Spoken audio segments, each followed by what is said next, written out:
You had a lot of practice on like those 2 innings of like, you know, situations where can I bounce outside, can I, and I could see the wheels spinning. Like you were doing a good job because you had a couple instances where it wasn't 1000% that he was gonna come, so you had to stay inside. Then you had one other instance on a ball in the left field corner where I really thought you could have jumped out here. Okay. So keep those wheels spinning. Okay. You're aware of it. Same thing for you too. Just be aware of it. Try to get outside as much as you can, but don't get outside when you can't, because that's the worst possible thing you can do. Then you have to play back into first and, you know, flip a coin. Just as soon as you see R1 touch second and commit to third, we got to push into the first base. Match up with the other runner. Adrian, you're the cut. Go. Adrian.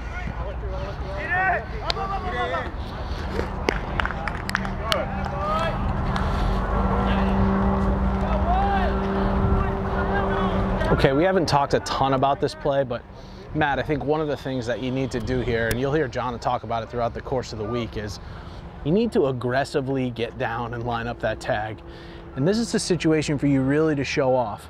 Get close to that play, line up that tag, line up that last piece of the body that's gonna leave the base, and get it in a direct line between the player, the bag, and then you. This will help you get the tag up correct more of the time, but also the time to put on a show for both managers. Let them know you're into the game and let them see you working. And every time you go hands on knees set, what do you have to do to move?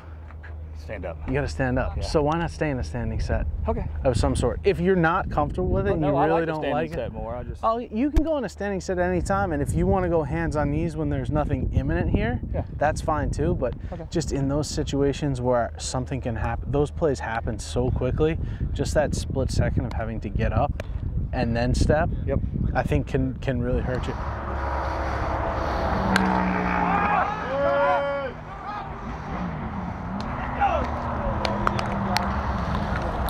Matt, you've got the batter runner rounding first there when he goes out with a man on third. But we had third, only 2 outs there, and U1 went out. Creates a situation where the plate guy's landlocked. He's stuck at the plate because we have a runner in scoring position. And when U1 does go out there, we need U3 to quickly get into the working area and work his way all the way back to the other side of the diamond, because any playback or any play at any base really on the batter runner is now his responsibility. So that first possible play is going to be that throwback at first. So we really got to bust our butt there to get all the way across the diamond. Dave, I have like an insane question, and I don't even know if it's possible. With the amount of height on that ball and the kid going all the way, was there any way that you could get all the way down behind him and double that line? I'm just asking.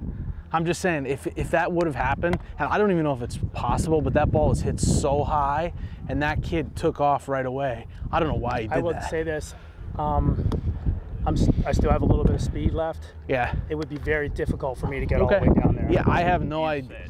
Yeah, I have no idea. I was just, when I saw how far you were, I was like, wow, could he have been all the way there? But you understand the concept that I'm thinking about.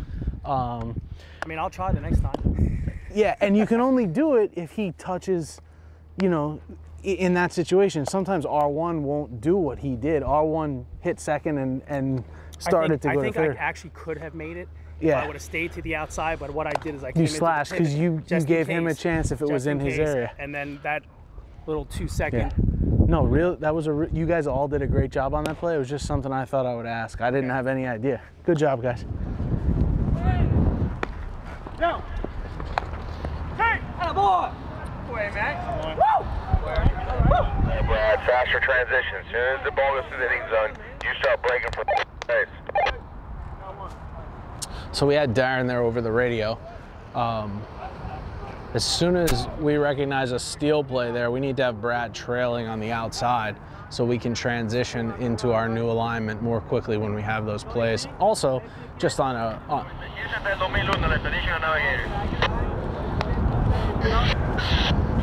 Okay, that was, I guess, some radios getting crossed.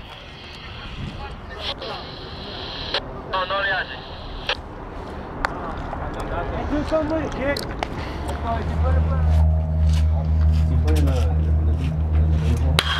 What? Oh boy.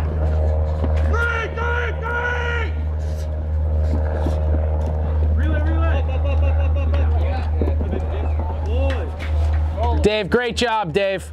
Awesome job.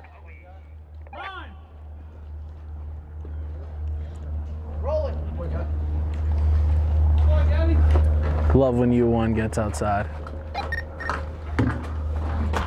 What are you doing when there's a guy on third base in terms of clearing your sight line?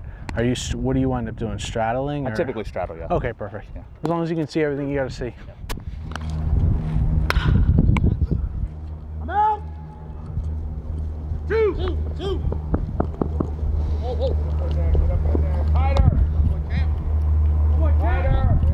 Good, Sloan. You got to the right spot. Dave, good job. You're taking some steps after the pitch is over forward. And if anything, I would say the steps that you should be taking are drop steps towards center field. I mean, nothing's really happening there. No one's covering the base, but there's absolutely really no reason for you to be taking steps in. All it's doing is really cutting your angle if we do get a play back to second base. It's just all about getting set and getting into that same spot every time. You know, and whatever it may be. You know, Darren uses a gauge hand. I use it too. I mean, I'll... As much as batters start to squeeze anymore, hands on these set, you can't get it every batter. Tough. You can't do it. It's really hard. Good job, Dave. Watching you too. Yeah. We also have a cheerleading side business. Matt, I just want to look at your starting position here a little bit.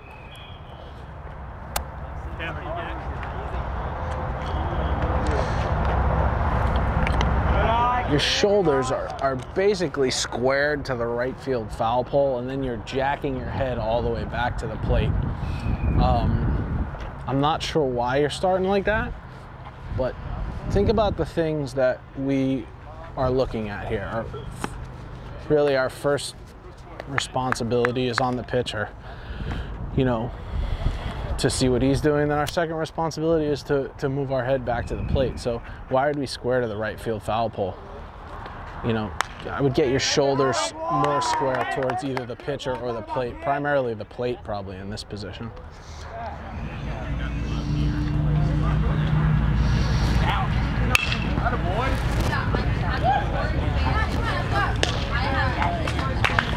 Danny, we get that adjustment? Dave Snyder, come here.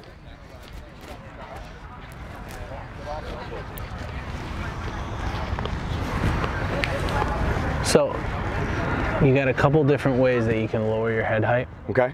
You can get wider, you can drop your butt, or you can lean. Okay. He's gonna tell you exactly. Perfect, right? Perfect. All right. You did it. You did too. This is what we're talking about. All right. You're here and you got so much lean here. All right. You got to break your hips a little bit. Get down here a little bit. You're going to flatten your back just a little bit, but you're going to get just a little bit lower. Your head right now is that far above the catcher. Okay. I need it dropped down because what happens is when I got on Dave a little bit a while ago is when you're that high, then with that pitch over here, right, you're seeing down on it and you're guessing if it's a strike or not. You're not really sure. Where if you're down, you're seeing it more of a 2D plane, and it's breaking that glass plane that you're talking about. Gotcha. You understand what I'm saying there? Okay. So I just need to do maybe more like this. Yeah. Yes. Break the hips a little bit more. And that's part of the reason we don't love the lock box, because it really... Because when you do that lock box, you are set and there's nothing you can do about it. So drop your butt. Well, let me ask you this.